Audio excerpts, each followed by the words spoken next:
Hello and welcome to Fish on Northwest. Where you been, Tommy Dunlin? Hey, buddy. Yeah. 9 feet out behind me right now, so put your stopper up there on your mono. Yeah, it was a little bit of a slow grind in the morning, you know, and that happens sometimes. When you present it, you're sweeping it over an area. Now, when you get these big, wide areas... Yeah, those are the new Columbia River pop from McKay Crab and Shrimp Gear.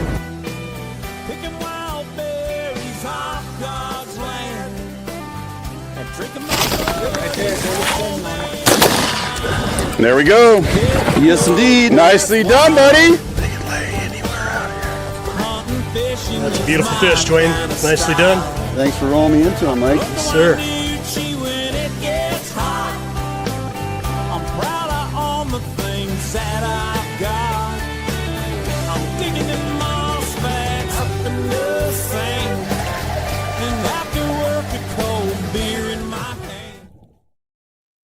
Hello and welcome to Fish on Northwest. New England, Bill Herzog once again. Hi, champ. Hey, we are back in studio, my friend. Yeah, it seemed like it was just here like 5 minutes ago. Yeah, it's actually been a week, and it's been a busy week, and I don't know if you looked around, but there's a few things going on out there. Well, like we like to say this time of year, you can't find something to do right now. You're not looking very hard, especially if you're an angler. We have Chinook opportunities on the Columbia and parts of Puget Sound, say areas 13, areas 11. We have some Resident Coho in area 10. We have opportunity on a number of our lakes are really starting to fish well for kokanee. Now, I think it's almost getting late, right? Well, I mean, we are normally because maybe the weather's almost cooler, June 20th here. So, yeah. You know, yeah, they're really starting to crank up. I've been seeing some really good, not just numbers of fish, but size and quality on a few of the lakes this year. That is pretty exciting. I don't know if we're going to have time to get back out after some kokanee with everything else that's going to start popping here in the very near future. Those darn Chinook are going to start showing up pretty soon. So, you know. Yeah, we'll see. You know, I foresee maybe putting more time in on the Columbia for, you know, obviously Chinook than we will be in Puget Sound. But boy, Puget Sound's got a ton of things coming forward as well. We're going to get into that a little later, excuse me, here in the show. I mean, and above all else, you could also head to the east side and go after some walleye. I mean, there's just a lot of opportunity out there. I need some super glue for my ear thing. I think it keeps dropping that out of there. Yeah, it keeps flying out of my ear. Like it work doesn't on want to be that. Speaking of kokanee, hey, I was kind of going back through some of the footage we shot there as I'm over in Wyoming as I'm pulling that all together for the next few weeks here. Yeah, I'm really excited to bring that stuff to you guys. It was unbelievable as you've been following us and seeing the photos and whatnot and posts on social media. Pulled out this little piece we created there one morning. I decided I was going to run some Brad Skinny Minis. And you think of the Skinny Mini. Now, we were catching springers on the Skinny Mini, and it's going to work phenomenal for Chinook and Puget Sound and Coho and all your larger cousins. But I decided to put that thing out there. Why? Because those kokanee are big. Right. And I was thinking, hey, let's grab a 20 or 22-inch kokanee. Well, we used the Brad's cut plug, the mini cut plug, moons ago, back in the day when Chelan had the big kokanee in the morning. I would always start off with a pink and glow one first thing in the morning, and I would always get not the kokanee cut plug, the actual mini. The mini size one we used for Chinook, and they were smacking. And they railed that thing. Well, this is a little look at exactly how well the Skinny Mini did. Taking you back to Wyoming brings us to this week's peak outdoor moment of the week. All right, this is like our third fish hook. We have not even been successful getting 4 rods out yet, but today we're trying to run Brad's mini cut plugs, the kokanee cut plug, and I brought with me some of the Skinny Minis, and because they're hitting chartreuse and pink so well, I started off with a Twisted Sister on the Skinny Mini. Now we're dropping that one down just a little deeper, 25 feet, see if we can get some bigger kokanee, and this thing just got hammered, so I'm pretty excited. The fact that we got these big kokanee attacking these Skinny Minis. Okay. This will be interesting, but we're gonna get it. Here we go. Here he comes. Looks like a nice sized fish.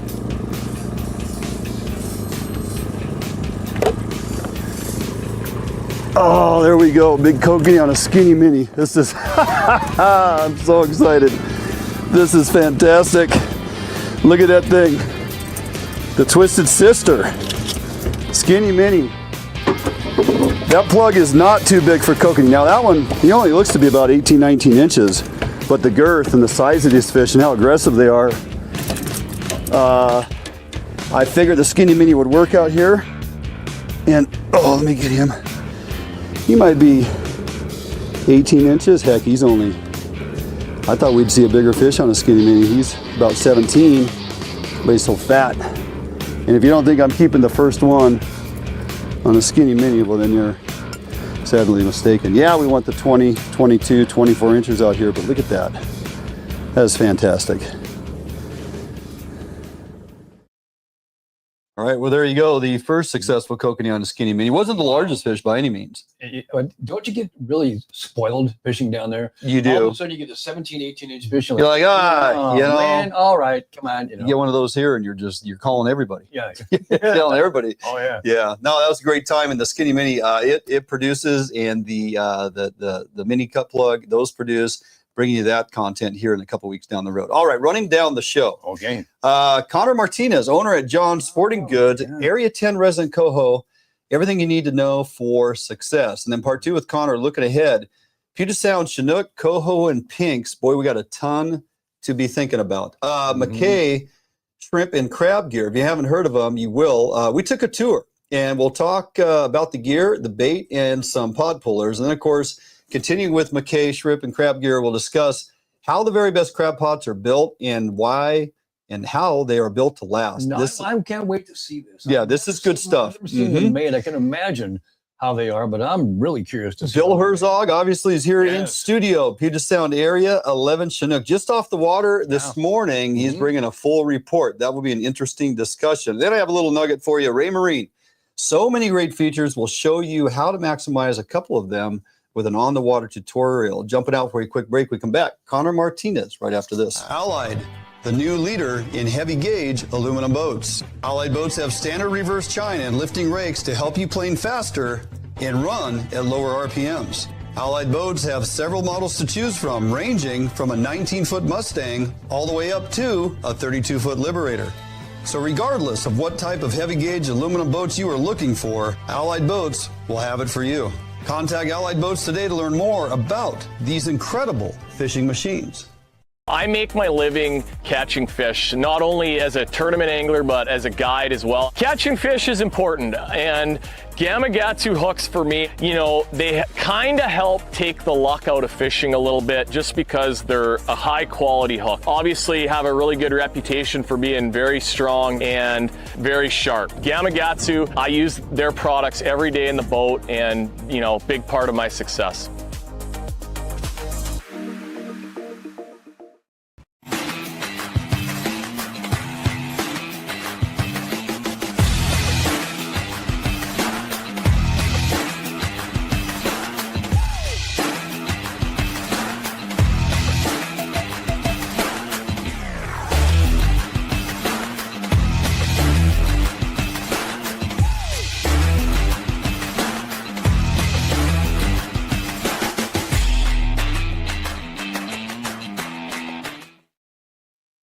All right, welcome back here to the program. Introducing you all for the first time, guest to our program, Bill. Connor Martinez, owner at John's Sporting Goods in Everett. Connor, thanks for making yourself available. I've been looking forward to this conversation for quite some time.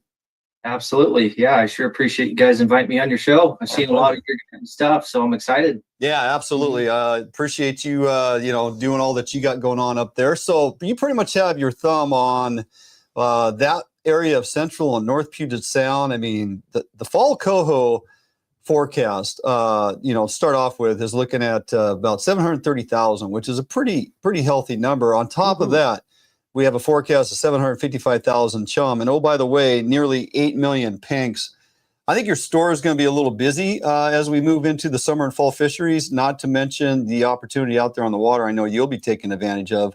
But right now, we're kind of focused on the Resident Coho that started off June 1st. You've been out on the water, and what do you think so far? Has it started off pretty decent this season?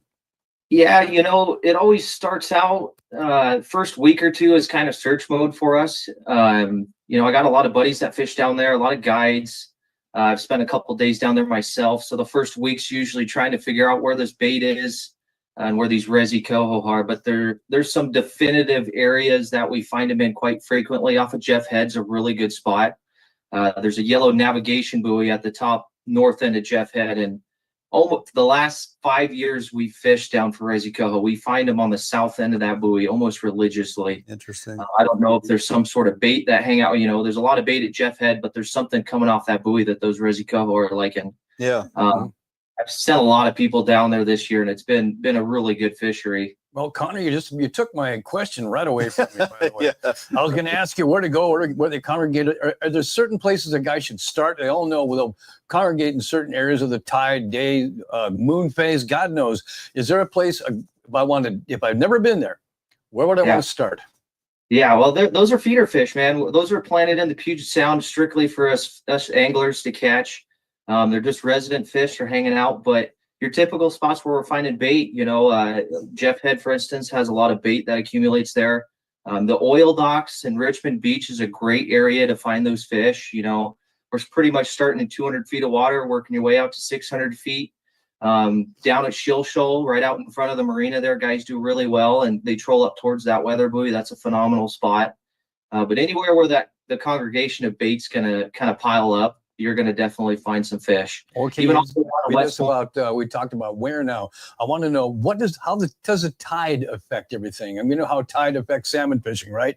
Are these residents, they do the tidal thing like they're bigger cousins when they come in, or are they a whole different creature?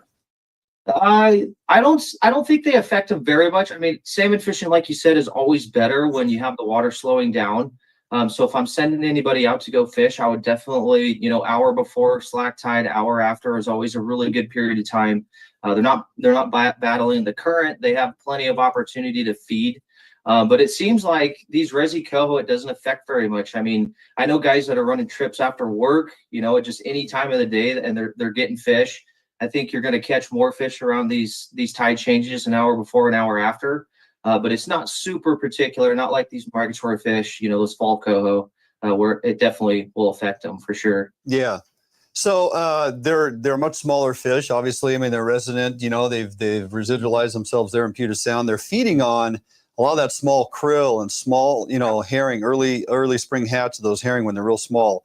Do you typically, what's your presentation? You kind of matching the hatch profile size wise? Yeah, I'm a fan. I love the purple haze, that white purple haze, ace high fly, the 312 needlefish. I honestly run a lot of the same gear that I'm running for these fall coho. Mm-hmm. I've tried the smaller flashers, and I've tried Dodgers and, downsizing stuff. Last year I actually did a test where we ran a smaller flasher on one side and we ran the 11-inch board on the other.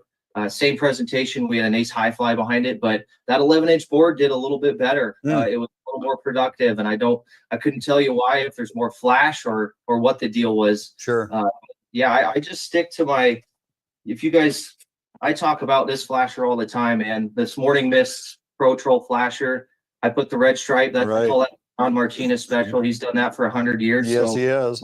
I carry that tradition on, but I run that flasher from Resident Coho till the end of September, and I don't change that one very much. The only exception I'll make is I'll put that Green Hornet one on, but I run that same exact setup, that Morning Mist, the white 312 needlefish ace high fly, and that will produce for coho pretty much now until the end of September. Yeah. So I'm all excited. We're outside in the parking lot here before the show, and Dwayne is showing me all these beautiful little 8-inch flashers that we're going to use tomorrow. Now, I don't know, man. Well, I've done good on them in the past too. I mean, put them to the test, but I would have a 7-inch board with you for sure. Well, we got tons of various sizes. The Brad's is a nice size too. It's a 10-inch flasher, and with that release bungee, it's just even more benefit when you're fighting those smaller fish like that too. So definitely a go-to.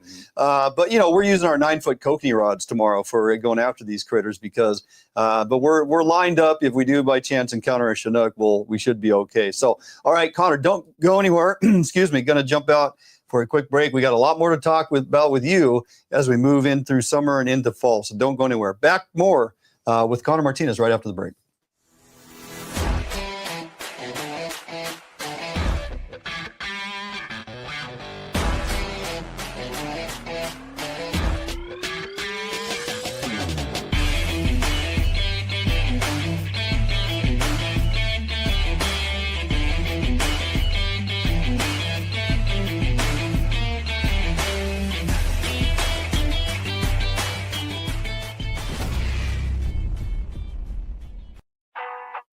All Defiance boats are built without any structural wood materials. That is why all boats are backed with a lifetime warranty.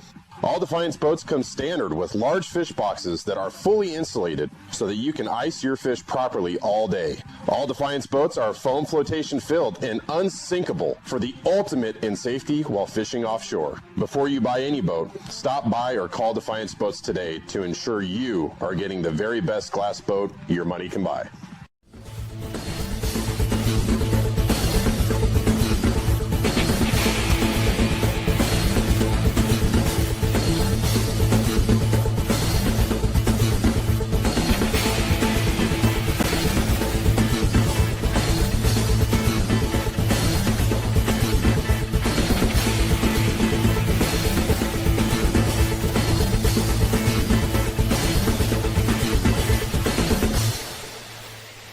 Start your outdoor adventure at Coho and Outdoor Emporium, 2 locations with the best selection of name brand outdoor gear at affordable warehouse pricing. Over 60,000 different items to fit in your adventure, like Gamakatsu fishing gear, premium grade high carbon steel hooks, Gamakatsu custom designed fillet and boning knives to tackle and storage containers. Gamakatsu, simply the best. Maximize your outdoor adventure with the right gear at Coho and Outdoor Emporium, Fife and Seattle. All right, welcome back as we continue with Connor Martinez, owner at John's Sporting Goods up in Everett. And Connor, before the break, we were kind of talking about Resident Coho, you know, where to find them, how to fish for them. Let's talk about depth before we jump into fall discussion on additional fisheries. But, you know, depth on these things. I mean, one thing we want to try to do is stay off the Chinook that are in there right now, because nobody wants to catch and release hatchery Chinook this time of year. Right. Yeah, when I first, if you're getting there at daybreak, you know, the first hour of light, I'd run one at 35 feet and one at 50. Yeah. And then as the day progresses, I'd bump them one down to 45, 50 feet, and then I'd drop one down to 60 or 70 feet. Mm-hmm. They're going to kind of work their way down with that sunlight. But all of the reports I got this week, that 50 to 70 feet was pretty lights out for those resis for sure. Nice. Now at that depth, we're not going to catch kings, right? Yeah, guaranteed not to catch Chinook, right? Yeah. Never caught a Chinook at 70 feet. Right. No promises on that. There's definitely some that'll mingle up in that depth, but your chances are pretty low.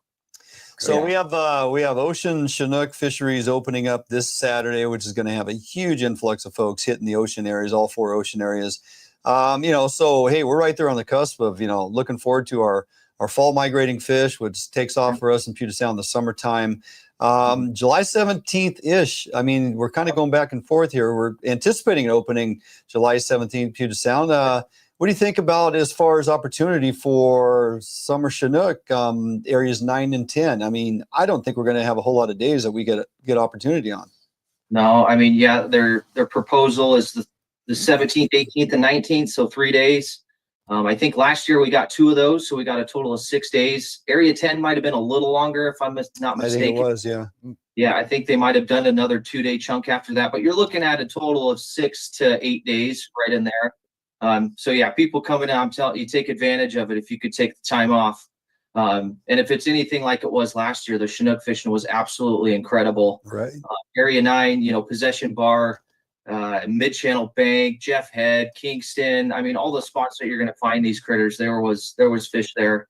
And it was a plug year, man. We were fishing Tomic plugs, and that is a riot to fish with Tomic plugs. No flashers, just 5-inch plugs. So yeah, if it's anything like last year, you could expect 6 or 8 days. It's not going to be a long one, but it's going to be a good one. We'll be lucky. Yeah, I got a bunch of racks out in the car I brought along in case I was getting a troll today, which I didn't. I went jigging, but we did so well on the Silver Horde Kingfisher spoons for blackmouth, right? Oh, it was lights out. Yeah. What are 1 or maybe 2 or even 3 of your go-tos for Chinook and spoons wise in areas 9 and 10? What do you do? What do you like? I call it, again, it's the John Martinez special, man. That 3.0 cookies and cream. We did absolutely exceptional on this spoon, and this would catch Resident Coho too. I usually stick away from spoons for Resident Coho, but a great Chinook lure. I mean, from Mid-Channel Bank all the way down to West Point is absolutely a hitter. And then I'm honestly a Gibbs guy. I like the Skinny G's. Yeah, herring 8 pattern Skinny G is an absolutely phenomenal choice. I mean, it matches the size of the bait as far as candlefish goes. It kind of matches your smaller herring. And then I like to tweak them a little bit, give them a little bend, but this is this one will go down on the opener no matter where we're at. That would be in the water behind that morning mist flasher for sure. That cookies and cream is hard to beat. We had so much success on that with the glow back on that bad boy. We're running a size 4 during blackmouth because we wanted to ensure that we were going to stay off of those, sub-legals and whatnot. And it proved its worth. I mean, I think our biggest fish we boated for blackmouth April 2nd or 3rd was 15 pounder. So that is what we want to see for, even as we get into our fall fishery. So, hey, Connor, talk a little bit about, depth with these Chinook as we get into that summer fishery. Are you a 90 to 150 kind of guy? I mean, yes, find the bait, find the fish. Will you bounce out the 300 line at times and go deep for them if you have to? Totally. Yeah. I mean, down at Jeff Head for winter blackmouth, man, we were fishing 75 feet of water. I'm definitely a guy who's going to find bait, and I'm not just looking for bait. I'm looking for fish in the bait as well. But 75 to that 200-foot line for sure. I'm a guy, I like to hit the bottom and bring it up a couple feet. And you see me on a boat, man, I'm hitting the bottom and cranking it up 2 feet. And I do that every 30 seconds. I'm a huge believer that those fish are feeding on the bottom. You won't catch them up off the bottom because you definitely will. But I find a lot of my success hitting that bottom and bringing it up a couple feet. But yeah, what's your deepest you'll go for a Chinook?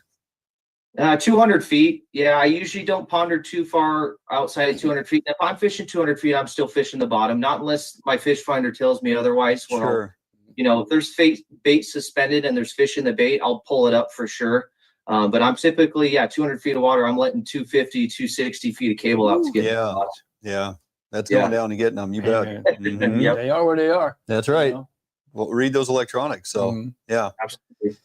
Hey, we got almost 8 million pinks coming back. Real quick before we got to get out of here, it's a great opportunity for kids. If you're casting jigs for pinks or casting lures for pinks with spinner rods, what are you throwing at them? What are you jigging, or what are you bringing back in? There's a long list of things. I think my most productive one that I like to use, it's a P line. It's called a kokanee. It's actually a kokanee jig. It's a 1/2 ounce or 3/4 ounce kokanee jig. They make it in pink, orange, pink and white, all colors. But I like using the 3/4 ounce. It just, castability wise and sinks really nicely. But that would be my number one choice. There's a lot of people that like to troll for them, but we'll cut the motors off and just let the tide kind of pull us wherever we're going. And I had a 3-year-old 2 years ago, so I would take his rod and cast it out the side of the boat, and I'd hand him the rod. 3 to 5 seconds, there's something pulling on it for him. Hang on, buddy. That's right. So, well, we'll definitely get you back on. We got more to talk about as we get into our summer fisheries with all this opportunity, especially we'll help folks out with those pink salmon. There's going to be a ton of them. All right, Connor, never enough time, always too much info. Great to finally get you on the show, my friend, and look forward to more. Right. Yeah, thank you for having me. Take care. You bet. All right. Thank you. Owner of John Sporting Goods. Look them up. Follow them on social media. They got a ton of info they're putting out there each and every week. Jumping out for a quick break. We come back. McKay Shrimp and Crab Gear. You're going to enjoy this. Be sure to stick around and watch.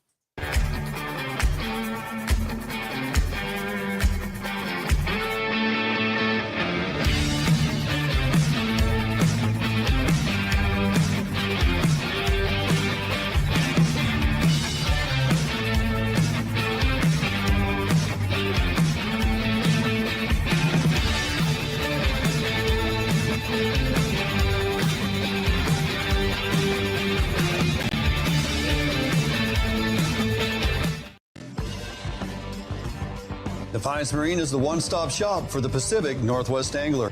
Defiance Marine guarantees the best price on a new and best service on a repower for your current boat. Defiance Marine is a Honda Premier dealership and one of the largest on the West Coast. Defiance Marine is a boat dealer who proudly sells Defiance, Allied, and Arima boats. All boats are built by West Coast fishermen for West Coast fishermen. Defiance Marine has all your boating needs to help you get out on the water.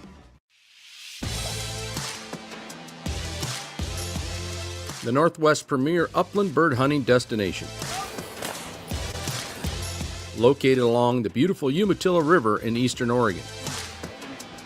Fully guided bird hunts with expert guides and top-notch dogs. Enjoy comfortable accommodations and gourmet meals at the Riverview Lodge. Book your sensational hunting experience with Horseshoe Curve Outdoors.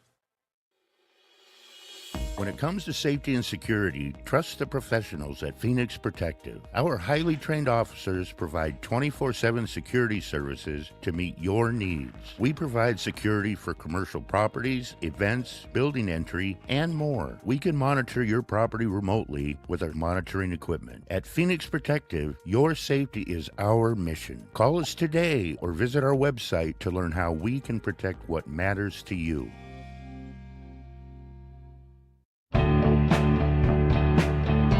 All right, guys. Hey, Dwayne England, Fish Hunt Northwest, and Keith Beck. Hey. How are you, my friend? Doing good. Good to see you again. Yeah, thanks for coming out. Yeah, we're out here, Brinnon, Washington, Shrimp and Crab Gear, McKay Shrimp and Crab Gear, out here in little old Brinnon. Yeah. You would never know. Middle of nowhere. Middle of nowhere. It is a bit of a drive, but we came out, we brought the boat because we're getting outfitted with a davit and pot puller, courtesy of McKay. But you know, it's not a huge building, but you got a lot going on in here. And it is shrimping season currently. We're going to look forward to summer crab. Thought we'd take the folks through and just kind of show them all the products you guys build. Absolutely. All the products you guys carry in-house and sell. We'll talk a little bit about being here at the store and also some of your retail outlets where folks can find all this stuff. Absolutely. Absolutely best shrimp and crab gear, pots, and everything on the market. We're going to show you exactly how they're assembled and answer all your questions. How about we go on in? Absolutely, and they're all made by hand. All made by hand. Let's go inside and take a look. All right, Keith, we're here inside. I mean, we got buckets for, you know, everything. You can coil rope, you can throw your catch in there, right? And then you have all the necessary equipment. You got weights of different sizes for the pots. You got bait containers. You even have fish oils and the custom McKay shrimp candy, huh? How long did it take you to come up with this? I've been studying it for about 5 years. Okay. I finally put it on the market to see if it actually does what I'm trying to do, and it does. It's yeah, and we're going to be using this here in the very near future. Yes, absolutely. absolutely. So you got all this stuff here, like folks can come in to get their pots, which we'll show them in a minute. But you got everything, A to Z. One-stop shop. You got super bait buckets of pellets, and you mix all this in to create that peanut butter consistency.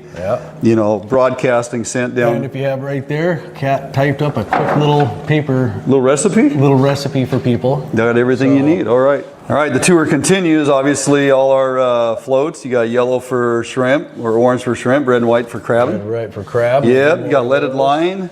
What is this, 300 feet? Yeah, 300, 350, 400. Okay. And all the way down to 50 feet. Yeah. And it's always, one of the things I like to do is always have an extra 50 foot or 25 when you're shrimping in case you drop your pot too deep and it starts spiraling. Just do a quick clip, throw your buoy on that. You keep it going, So safety first. So. Yeah, and you're all pre-tied, ready to rig.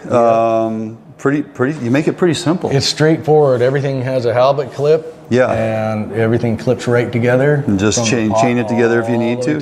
Perfect. Okay. Outstanding. Crab pots on the back wall, or shrimp pots. These are a little bit of shrimp pots. Yep. We got the leftover the crab pots over there. Okay. And I mean, we're in shrimping season, so it makes sense. Your storefront's pretty much loaded with all your different sizes. And then what happens is we switch the crab to the front and the shrimp to the back when crab season comes. That makes for sense. The customers that get in here and get out of here. You have a number of different sizes of shrimp pots. That we do. We have square, octagon, and coffin pots. Right. And there's different sizes so that people can match their size for their boat, what fits them. Because if you're on a 16-footer, you don't want to pull this pot. Yeah. Or you definitely can't have 4 of these pots because you can't have anybody on your boat. You have no room. Exactly. So applicable to size of boat. Do you have shrimp pots for kayakers? Yes. Actually, no. I know you have crab pots I for have crab kayakers. pots. I don't have any for kayakers at the moment. Okay. But for small boats, which one would you recommend? Something over here? Yeah. The most popular is the 30 by 30 octagon. Okay. And right behind it is the 24. Oh, there you go. By 24. Small boat. Yeah. Small boat. Excellent. And literally all the old guys who taught me how to shrimp are going to the smaller pots because you still catch with your limits and it's easier to load into your boat. Sure. So it's all, I don't know, we just set it up for everybody. Yeah, big pots are nice, but if you don't need them. Yeah, if you don't need them. You don't need them, but there's nothing like catching a pot load of this. Yeah, that's pretty impressive, right? 2 bait chambers. You put weight in both of those? I do. Yeah. And it depends where you're fishing at. That's why we have different weights too. Sure. Like out in the Sound, you want to go about 20 to 30 pounds of weight in your pot and a line anchor. And, I gotcha. And then of course the LDs, buoys are what you need out there. And then of course, once you drop all this down, you got to pull it back up. And over here, you got some pretty amazing davits and pop pullers. Come check this out. Now, last time we came and we were talking and stuff, you had just basically designed this with this handle.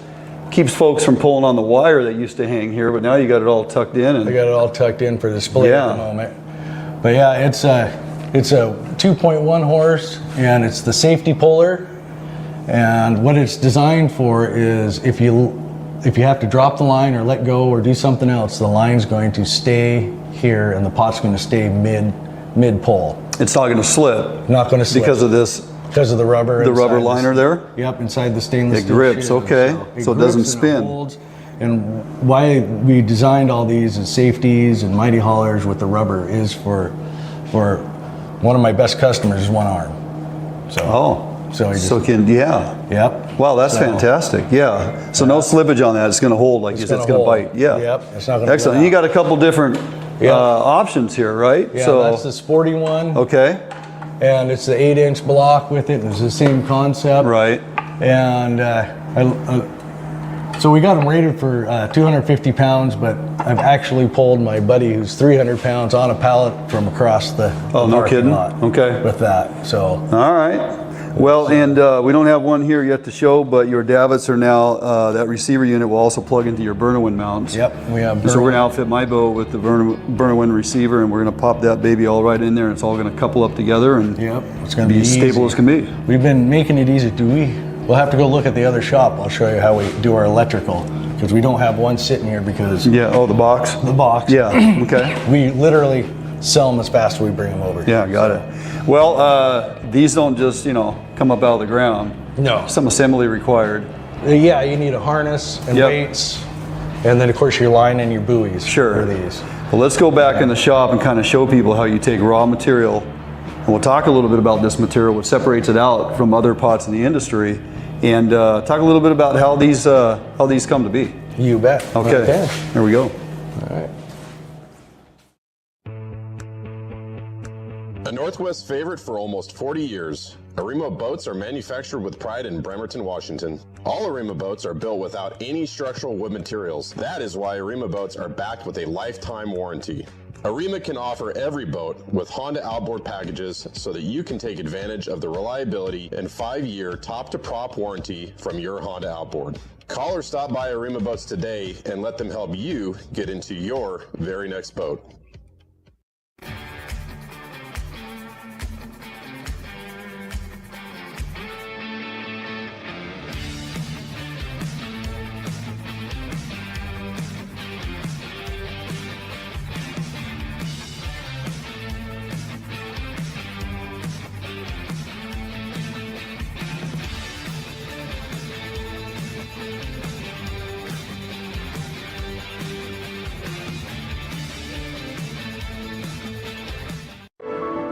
You haven't been here, but you know it. You've heard the sounds, smelt the air, and seen where your heart lands, if not yet. You haven't been here, but you've longed for a destination near or far. A place where discovery and history thrive for young eyes and old alike. You haven't been here, but you're on your way to a place not far. ExploreTheDalles.com.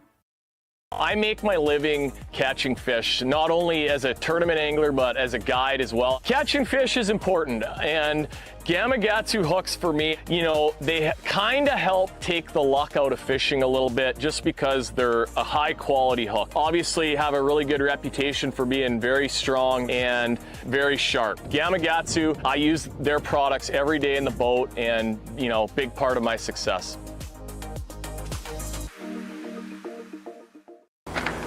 Come on up over to here. So, if I remember right, this is your sorting area and different sizes of material? Yeah, this is our prep area for future builds. Right. And, you have to build parts to build the final, so. So you're cutting to specific sizes, and then assembly required. Now this comes in your raw material. Yep, this comes rolled up in a raw material. We cut it to size, pre-bend it, and then one of the reasons we do really well is we paint all of our cut in, so there's no electrolysis. Yeah, and it takes longer. So. Yeah, because this stuff. Talk a little bit about this wire that you guys are using. It's not like just average wire. It's actually a higher grade, as you were explaining to me, than what you're going to find on most other manufacturers out there. Yep, it's not cheap wire. It's welded and then it's galvanized cold dipped, and then after they do that, they do a powder coater of the PVC. It's more flexible, and then they bake it and roll it. Yeah, and then they send it to me. So, what's the average lifespan on a lot of these pots in this material before you start seeing any corrosion? 15 to 20. Is that right? Yeah, that's a long time. That's a long time. And yeah, I've actually seen crab pots where the bottom has been rubbed off on the bottom to the zinc coating. Oh, so underneath that PVC coating, it looks like an old galvanized nail. Yeah, okay. So it's been zinc dipped, so you don't have. It's got layers of protection. Yeah, it got layers for of corrosion resistance. Right on. So here we are. We're pre-cutting. We're bending. You got the bait containers also get made by you guys. It all comes in raw material, big yellow spool. Raw material, and we hand make everything here. So. Okay. So in here, this is where you roll it out and cut it. Yep. This is the first step is to roll it in here, cut it into the lengths we need, and then we move it into smaller pieces like this over here is part of the process. So here it looks like we're bending.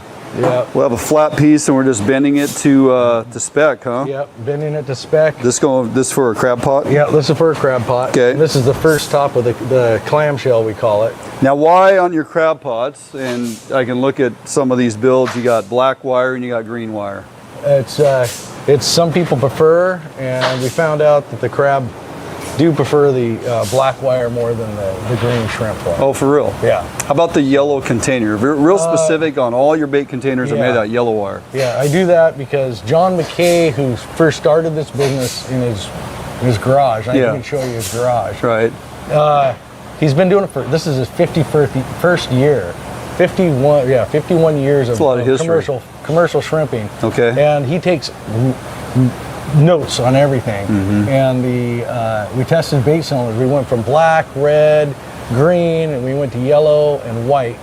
And yellow has about a 10% increase of attracting the shrimp into the pot. Well, there you go. You guys would know. Yep. Speaking of which, these are the bait containers getting built for a specific size of pot, because some of them are obviously much taller, shorter. Yep. So now you were talking about the cutting. So will you go back and paint this? Yeah. And cover that. So this will be covered up. Yeah. So there's no corrosion points. No corrosion points. Gotcha. So I want to talk about a number of these features you guys build into these pots with your bungees for the bait keeper, and then these breakaway or perishable. That's a cotton cord. Yeah, that's called the rotten cotton, and it's about a 60-day rot time. So why we put these on here is if you accidentally lose your pot, it's going to turn into habitat. Yes. Right? So it won't catch shrimp, won't kill, it won't be a ghost pot, we call it. Okay. Right? Yeah.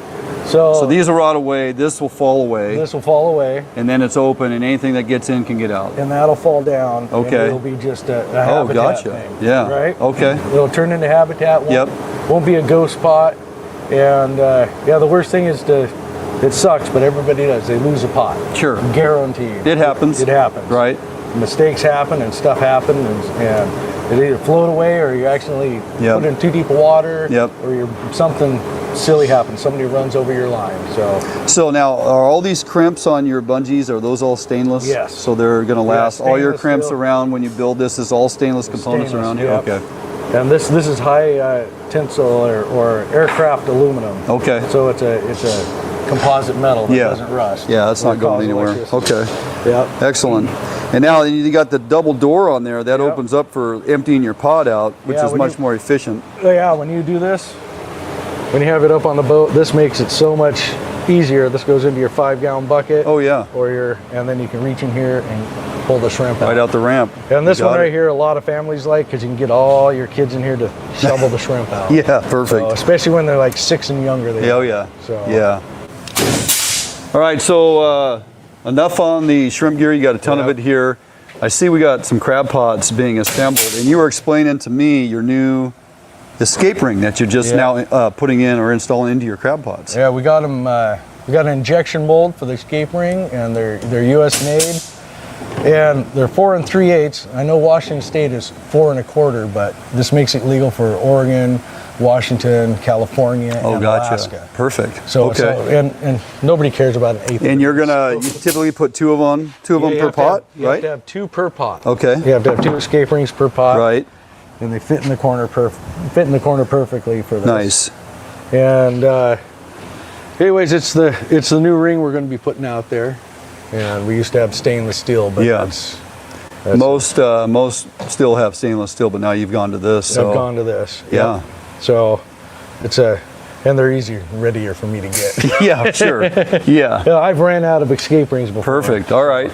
And this is basically the workstations where the pneumatic tools, crimp all this stuff together and take all that raw material as we saw in your. Yeah, and this is what I mean by crab. This is the crab pot start. That's the bottom. Yep. If you grab one of those, that's the top. Oh, is it? Yep. And it's and even those corner bends, you guys are putting all them corner bends in. It's prior to assembly. Yeah. Prior to assembly. Okay. So. All right, Keith. Well, that was real quick and efficient. I mean, there's a lot going on back there, but there's also not a lot going on back there. Like you guys are just so proficient in like moving through the process. How many pots a year you build? Crab pots. How many crab pots a year you building? I would say anywhere from 25 to 3, and we're hoping to make over 5 this year. 5,000. 5,000. Yep. That's a lot of crab pots. It's a lot of The stuff. nice thing about everything that's going on throughout the U.S. and well, the world for that matter, but these tariffs and everything, they're really not affecting you because everything you got going on is U.S. I've always had the thing, buy as much U.S. as possible, even down to the little clap, the anchor hooks and everything else are all made in the U.S. Fantastic. And I try to use family-owned businesses. Yeah. So people aren't going to have to wait. Like, no, we have to wait for materials to get in so we can build and assemble. It's all here. You guys are just going nonstop. They ship it to me and we go for it. So. Okay, so again, they can come right here to Brinnon, Washington, to McKay and get stuff here in the storefront. Find all these products and everything you need to get outfitted for crabbing and shrimping.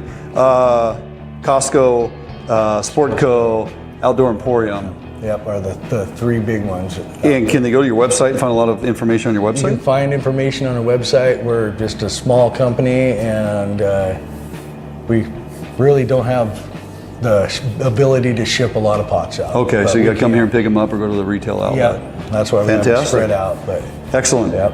All right, well, you know what? It's about lunchtime, so how about we go buy you lunch? Appreciate the time. Thank you. All right, jumping out for a quick break. We'll be back in studio right after this. You haven't been here, but you know it. You've heard the sounds, smelt the air, and seen where your heart lands, if not yet. You haven't been here, but you've longed for a destination near or far, where the young and old find rest and excitement, not apart. You haven't been here, but you're on your way to a place not far. ExploreTheDalles.com. Yep, for sure. Oh yeah, big fish. Yeah, buddy. Nice fish. Oh, beauty. Gorgeous fish. Bobby's on the board. We got a good one. Oh yeah. Whoa. Oh. No, geez, come on. Nice fish. Nice fish. All Defiance boats are built without any structural wood materials. That is why all boats are backed with a lifetime warranty. All Defiance boats come standard with large fish boxes that are fully insulated so that you can ice your fish properly all day. All Defiance boats are foam flotation filled and unsinkable for the ultimate in safety while fishing offshore. Before you buy any boat, stop by or call Defiance Boats today to ensure you are getting the very best glass boat your money can buy.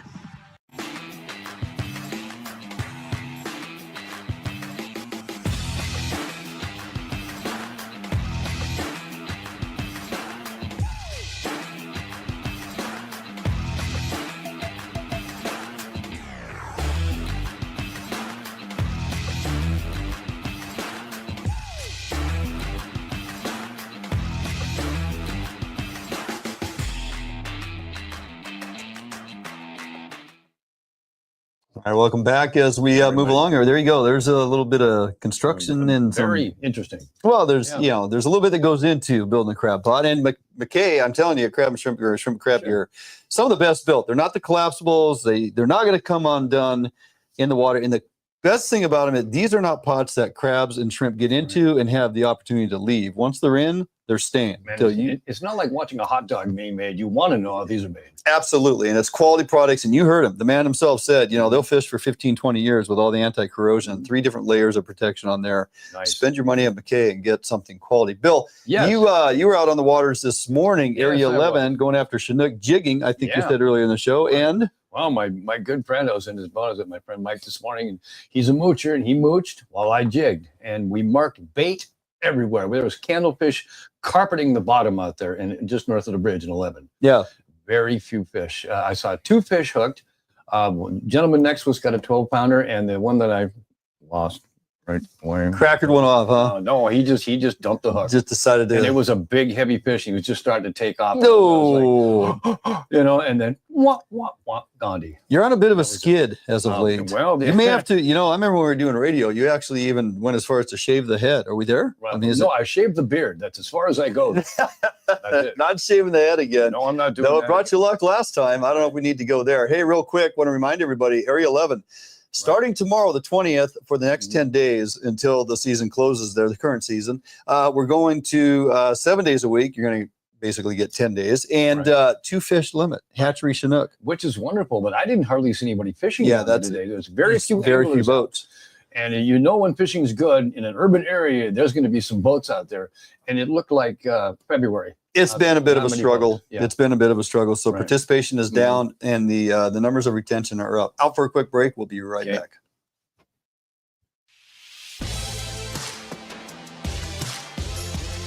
The Northwest premier upland bird hunting destination.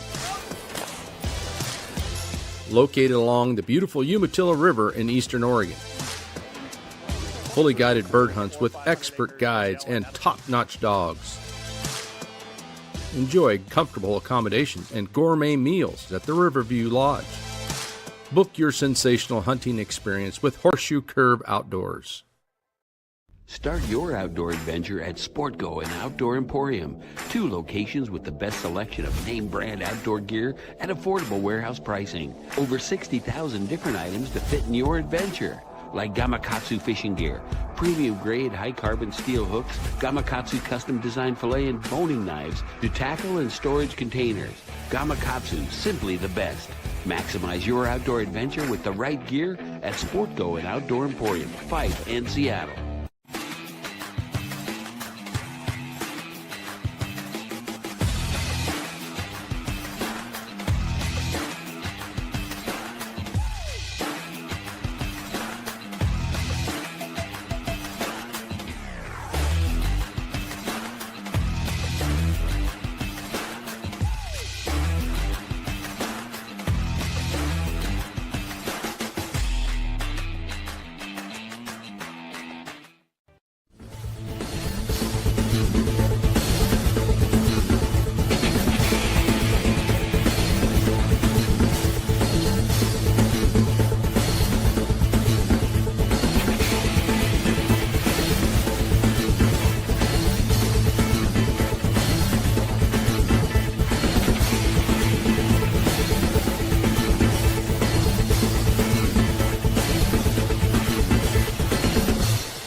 So, Bill, when we were in Wyoming, we're fishing reservoirs, so we don't have to fight current, but we are, you know, at times get up against the wind. But when the weather conditions are conducive and you're on a body of water, even in current, this is functional.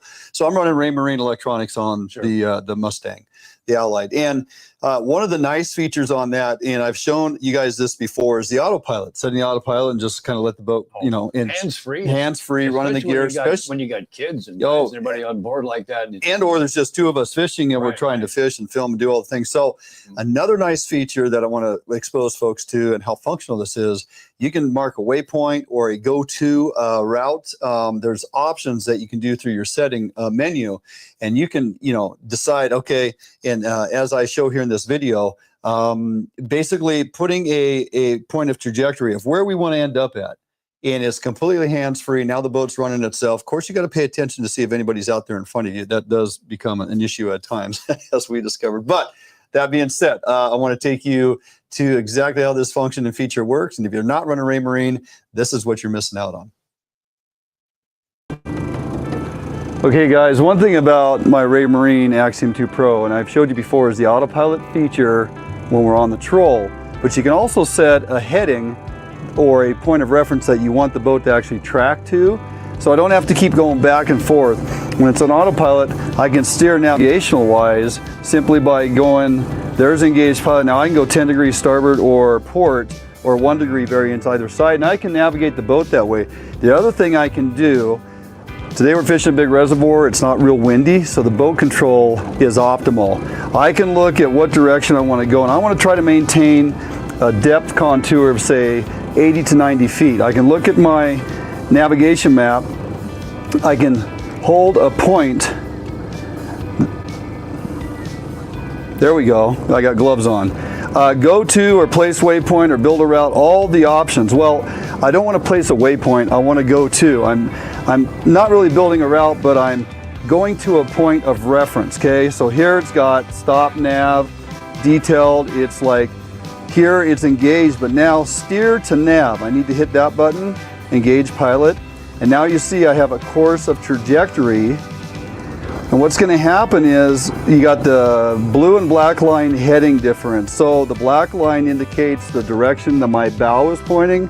The blue line is going to continue to move over until it actually lines up with my navigation plotted course, and then the boat's going to continue to head to that point of reference. Now, when I look at my icon here, the boat might be, you know, perpendicular or at a 45-degree angle as it navigates up that line. That's okay. It's just showing the direction the bow is because of wind push and other things and current. If you're in an environment that has current, here it's just simply wind push. You can see the blue line continues to navigate over until it gets on that course reference, and we're going to basically be hands-free. The only thing I have to do is maybe adjust the throttle once in a while. But again, there's autopilot and then there's course that I can set go to on a cursor, and the boat will just by itself traject that way. I can monitor my gear. I can continue to watch everything going on. I can check my speed, adjust as needed, and then just to simply shut it down, stop navigation, maintain heading, engage pilot. Now I've eliminated that particular heading, but I'm still engaged in autopilot, and I can steer manually with my touch button. And of course, to completely disengage, we disengage pilot. Now I'm back on the wheel for steering. And we got a fish on. Just like that. Now I got to come back over here, engage pilot, while I fight a fish, because I don't want to have to worry about it. There we go.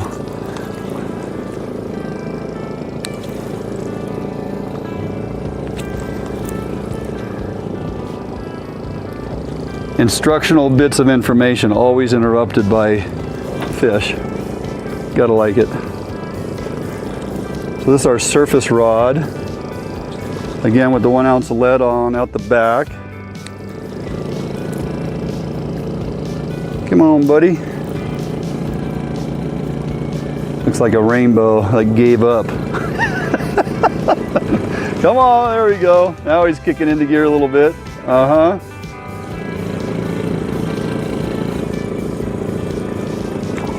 Might be a small kokanee. He's acting more like kokanish. Is that a word? Kokanish? Yeah. Rainbow? Rainbow. Rainbow. Come here, buddy. Sit there right there. Look at this dude. Oh, come here. Oh, it's actually a, is that a brown? And his fins are gone, yeah. All right. Boom. Off he goes. Okay, let me get this reset where we want to go. Over here. Go to and steer to nav. gloves, steer to nav, engage pilot, speed. There we are, we're set. Back to heading. Love it, so easy. Allied, the new leader in heavy gauge aluminum boats. Allied boats have standard reverse chine and lifting rakes to help you plane faster and run at lower RPMs. Allied boats have several models to choose from, ranging from a 19-foot Mustang all the way up to a 32-foot Liberator. So regardless of what type of heavy gauge aluminum boats you are looking for, Allied Boats will have it for you. Contact Allied Boats today to learn more about these incredible fishing machines.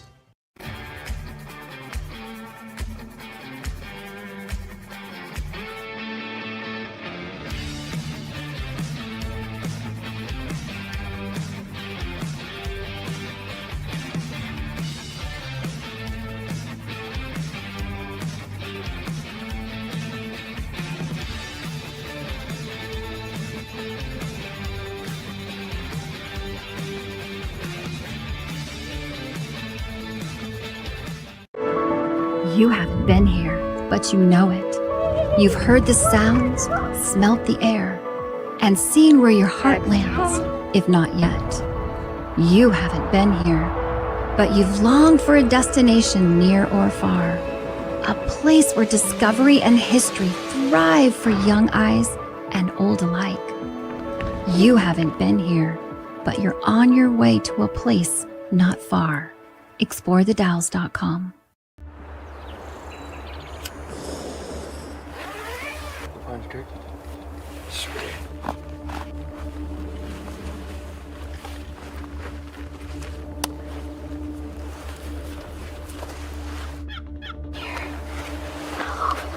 Compact, clear, dependable. Bantam HD Youth Binocular. Learn more at vortexoptics.com.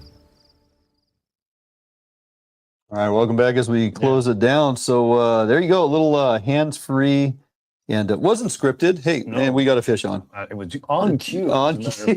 It's just worked out. And like we were talking at the break, at least it wasn't one of those, I couldn't get it unhooked. It flopped all over the deck, blood everywhere. Bleeding one who was trailer hooking your thumb or whatnot. Yeah, so didn't have to deal with that. But hey, tomorrow, we're hitting the water tomorrow. Okay. We're going after some Resident Coho in Area 10, only because 11's been a little hit and miss. I wouldn't mind driving less time to just jump in here to Area 11. I would too, but your odds, what I saw today and what I've been seeing all week, I said, my buddy's out there every single day. Oh, yeah. He's dialed in. He has his crew, and they talk to each other, and it's been abysmal. So I don't know what to say. We'll go up to 10 and see if we can find some Resi Coho. And I spooled up those you saw in the video. They're the white 9-foot kokanee rods. The redline kokanee from Lamaglass, and we're going to use those. Start off the morning with those. Hopefully, we can stay off the Chinook. Right. And we can get into some of those Resi Coho on those lighter rods. We put 30-pound braid on a 20-pound top shot, and I think it's going to work. We've done it before and had great success. I think you turn right around and take the gear off of that and take it and fish